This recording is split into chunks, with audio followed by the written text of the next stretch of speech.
جو کشمیر کی طرف سے ڈیمانڈز آئی اس کے بارے کئی فیصلے سٹارٹ لیا گیا، اور جو ہماری منسٹری کے ساتھ کشمیر افیئر کے ساتھ ریلیٹڈ چیزیں تھے، تو سب سے پہلے ہم نے ان کے اس ڈیمانڈ پر وہی ترامیم ہوئی ہے، اور ان کو آپ سب کو پتہ ہے کہ تقریباً 7.6 بلین روپیز جو پی ٹی اے فنڈ میں پڑے ہوئے تھے، اور جو منسٹری آپ سب کو پتہ ہے کہ تقریباً 7.6 بلین روپیز جو پی ٹی اے فنڈ میں پڑے ہوئے تھے، اور جو منسٹری کے ساتھ تھے اور کشمیر کونسل کے ذریعے خرچ کرنے تھے، ان کی ڈیمانڈ پر وہ 7.7 بلین روپیز ہم نے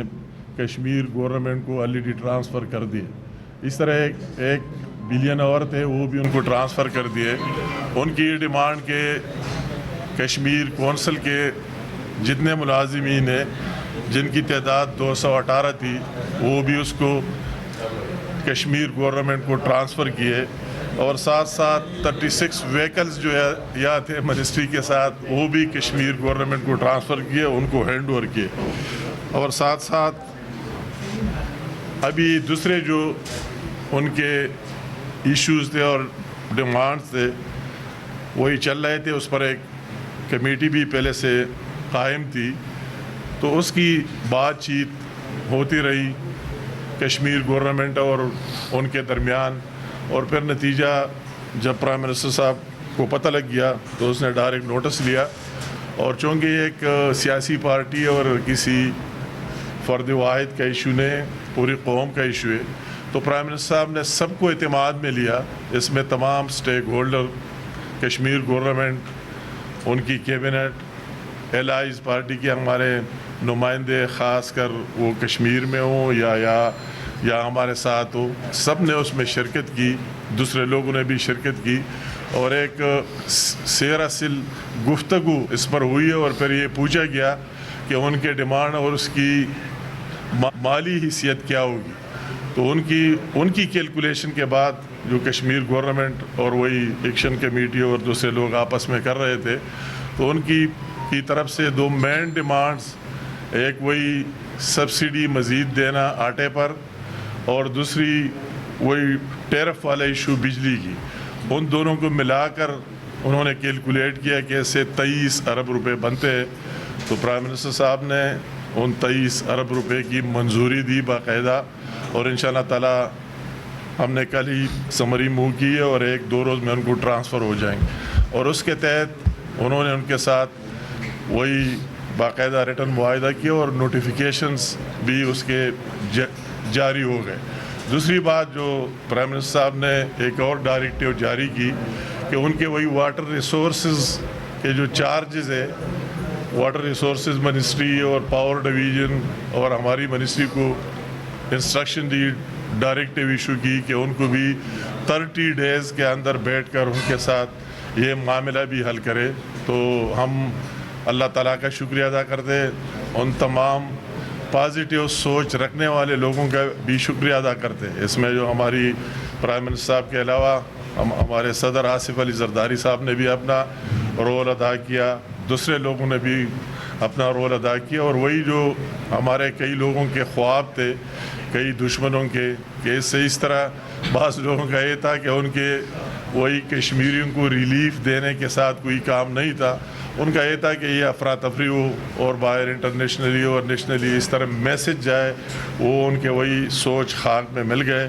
البتہ اس میں جن لوگوں کی شہادت ہوئی، وہ سیکیورٹی کے لوگ تھے، وہ پبلک کے تھے، ہمیں ان پر بہت افسوس ہے، ان کے لیے تعزیت بھی کرتے، ان کے لیے دعائے مغفرت بھی کرتے۔ اللہ تعالیٰ سے منظور تھا، جو کچھ ہوا اچھا نہیں ہوا، اور اب ان سب نے اس جو گراؤنڈ میں تھے انہوں نے وہی باقاعدہ اعلان کر دیا، ڈسپرس ہو گئے۔ تو یہ پوری قوم کے لیے ایک اچھی خبر ہے، خوشخبری ہے کہ وہی ہمارے دشمنوں کا جو خواب تھا وہی پورا نہیں ہو گیا۔ اور میں اس بات کا دوبارہ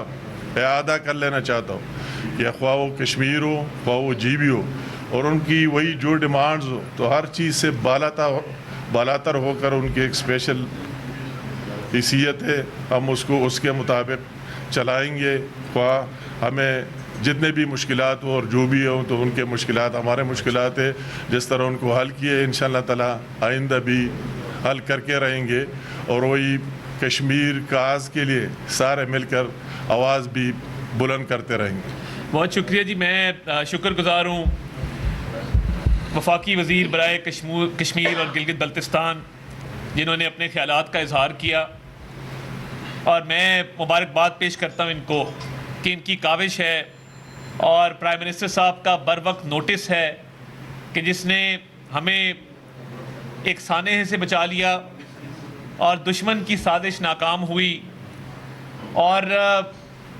دشمن کے ساتھ ساتھ تحریک انتشار بھی یہ سوچ رکھتی تھی کہ کسی نہ کسی حوالے سے انتشار پھیلے، ہر طرف جو ہے وہ افراتفری کا عالم ہو، اور وہ بھی اس افسوسناک صورتحال سے مستفید ہو رہے تھے۔ کل جب پرائم منسٹر صاحب نے بلا امتیاز بلا تفریق تمام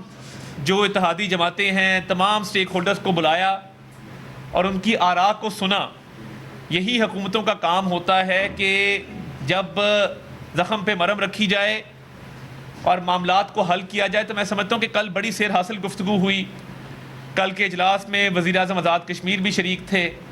تمام سیاسی قیادت موجود تھی، وفاقی وزراء موجود تھے،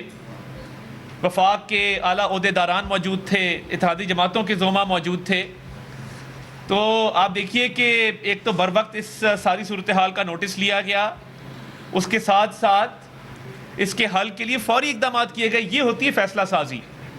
کہ اجلاس کے اندر یہ فیصلہ کر لیا گیا کہ 23 ارب کی رقم جو ہے وہ وفاقی حکومت آزاد کشمیر کی حکومت کو فی الفور فراہم کرے گی، اور میں سمجھتا ہوں یہ حکومت کی کامیابی ہے کہ بغیر کسی بڑے نقصان کے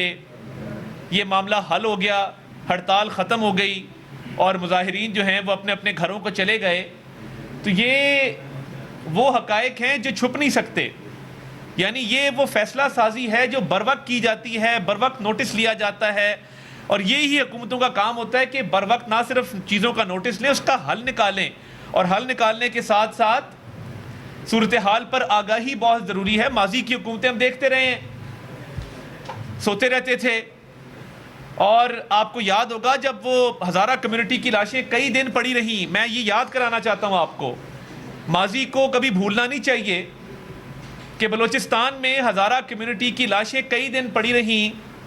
اور وزیر اعظم ضد پر اڑے ہوئے تھے کہ ہم نے نہ جانا ہے، نہ اس معاملے کو حل کرنا ہے۔ تو یہ فرق ہے اس نااہل حکومت میں اور اب عوام کی منتخب حکومت میں کہ گھنٹوں کے اندر معاملات حل ہوتے ہیں، ادھر دنوں کے اندر نہیں ہوتے تھے۔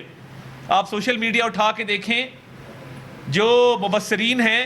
وہ یہ کہہ رہے ہیں کہ ملک دشمن قوتوں کا اور تحریک انتشار کا کشمیر کے موضوع پر ایجنڈا ایک تھا۔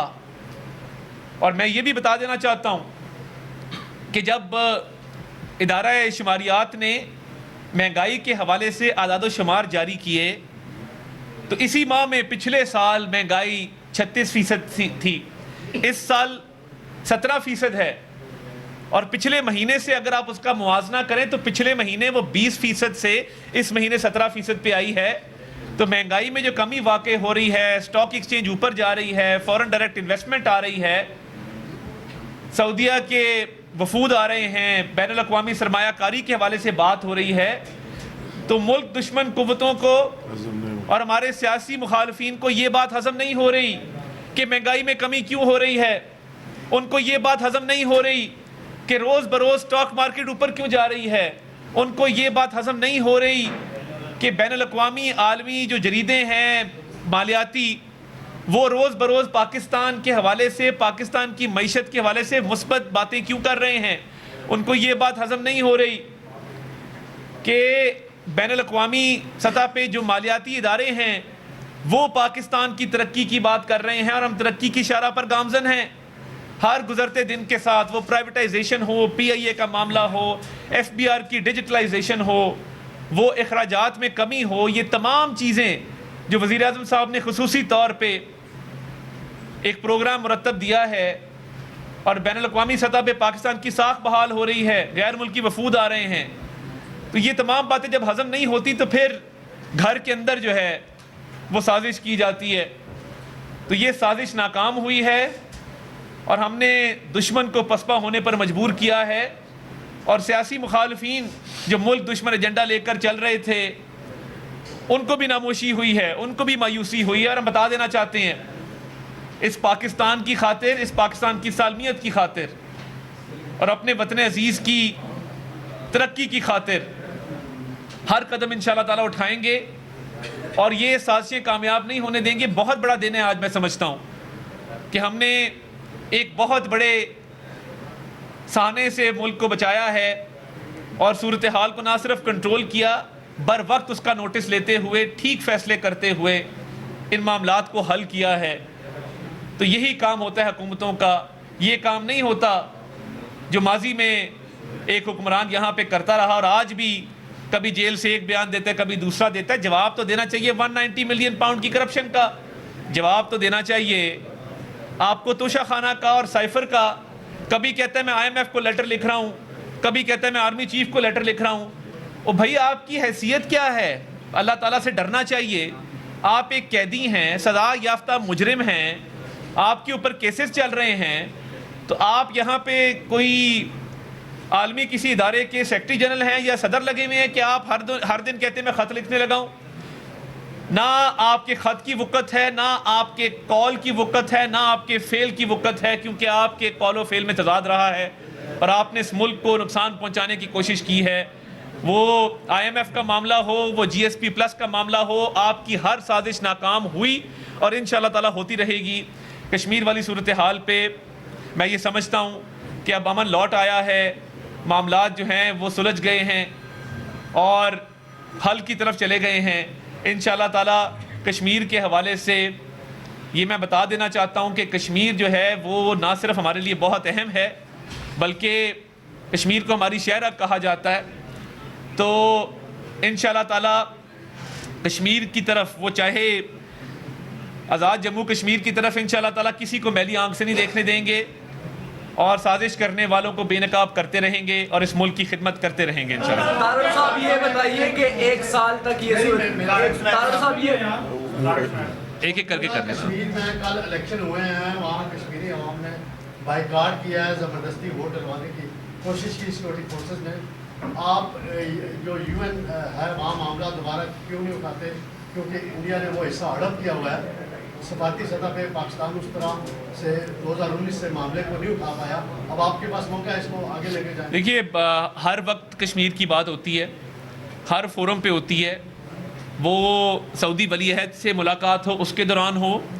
چاہے ایران کے صدر کا پاکستان آنا ہو اور ایران پاکستان کا جو جوائنٹ کمیونیکے ایشو کیا گیا، مشترکہ اعلامیہ ایشو کیا گیا، اس میں بھی کشمیر کی بات کی گئی. تو ہر سطح پہ اس کو اٹھایا گیا ہے اور حکومت پاکستان نے، وزیر اعظم پاکستان نے برملا اس رائے کا اظہار کیا ہے کہ جو اقوام متحدہ کی قراردادیں ہیں ان پر عمل درآمد کو یقینی بنایا جائے. تو اس کے لیے انشاءاللہ تعالیٰ آواز اٹھاتے رہیں گے. طارق صاحب یہ بتا دیجئے ایک سال تک یہ معاملہ مس مینج ہوتا رہا، اب آگے شہادتیں بھی ہو گئی اس میں. ایک تو یہ بتا دیں کہ مس مینج کس کی وجہ سے ہوا، دوسرا پولیس کے ساتھ جو وہاں پر ہوا تو اداروں سے لوگوں کا اعتماد اٹھ رہا ہے، اس پر آپ کیا کہیں گے؟ دیکھیں آپ کے دو سوال ہیں. ایک طرف آپ اظہار ہمدردی کر رہے ہیں مظاہرین کے ساتھ، دوسری طرف آپ اظہار ہمدردی کر رہے ہیں پولیس کے ساتھ. تو میں تو یہ سمجھتا ہوں کہ جو پولیس والے وہاں پہ شہید ہوا اس کے ساتھ مکمل ان کے خاندان کے ساتھ اظہار ہمدردی بھی ہے اور انشاءاللہ تعالیٰ ان کے خاندان کی مکمل کفالت بھی کریں گے. دوسرا میں یہ سمجھتا ہوں کہ دیکھیے جمہوری معاشروں کے اندر تحریکیں چلا کرتی ہیں، جمہوری معاشروں کے اندر اس بات کی اجازت ہوتی ہے کہ تحریک چلائی جائے، اپنی آواز اٹھائی جائے، مگر جب وہ تحریک پرامن تحریک سے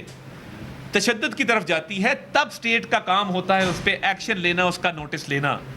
اگر یہی کام ایک سال پہلے کر لیا ہوتا تو پھر آپ ہی کہہ رہے ہوتے کہ جی آپ نے پرامن جو ہے مظاہرین پر تشدد ہے. آپ کا طارق صاحب کیا خیال ہے؟ تو میرا خیال ہے میں نے آپ کے دونوں سوال ایڈریس کر میرا سوال یہ ہے کہ یہ بتائیں کہ نہیں، میں صرف اس میں ایڈ کرنا چاہتا ہوں، یہ تو اللہ تعالیٰ کا احسان ہے. وہی جو پلین تھا، یہ پلین بھی جن لوگوں نے بنایا تھا تو میں کہتا ہوں ان کی وہی خیال تھا کہ اس طرح اتنے لاشیں گریں گے، اس طرح احتجاج ہوگی، پروٹیسٹ ہوگی، وہ وہی چیز دیکھ رہا ہے کہ سینکڑوں ہزاروں لاشیں گر جائے اور یہ میسج جائے. تو میں کہتا ہوں ایز اے ہول آپ دیکھیں تو ان کی ناکامی ہوئی اور پاکستان اور کشمیریوں کی جیت ہوئی ہے. منسٹر صاحب میرا سوال یہ، جیسے آپ نے کہا وزیر نے سب اسٹیک ہولڈر کو بلایا اور مفاہمت ہو گئی، تو کیا ایسی آپ کے جو سیاسی مخالفین پاکستان میں ان سے ایسی بات چیت ہو سکتی ہے؟ دیکھیے سیاسی مخالفین جو ہیں وہ دو طرح کے ہیں نا. 9 مئی پہ معذرت کریں، 9 مئی تسلیم کریں کہ ہم نے کیا تھا، اور بتائیں کہ عمران خان صاحب کی تینوں بہنوں پر آج تک پرچہ کیوں نہیں ہو سکا. صنم جاوید پہ پرچہ ہو جاتا ہے، تو یہ Aleema Khan, Noreen Khan, Uzma Khan corps commander house کے باہر موجود تھیں. تو تسلیم کریں کہ یہ خاندانی منصوبہ بندی ہم نے کی تھی. اس کا مطلب تو اور ہوتا ہے، مگر ہم نے خاندان کے اندر بیٹھ کے یہ منصوبہ بندی کی تھی اور ان کا بھانجا وہاں موجود تھا. تو کہنے کا مقصد یہ ہے کہ آپ نے یہ حملے کروائے ملکی سالمیت کے اوپر، ملک دشمن عناصر کے ایجنڈے کو آپ آگے لے کر چلے. کشمیر پہ بھی آپ نے یہی کام کیا ہے. تو آپ قوم سے معافی مانگیں. جب تک اس پہ قوم سے معافی نہیں مانگی جاتی اور جب تک اس چیز کو تسلیم نہیں کیا جاتا اور جو ملزمان ہیں ان کو سزا نہیں دی جاتی، تب تک میں نہیں سمجھتا کہ ان سے کوئی اس پہ بات چیت ہو.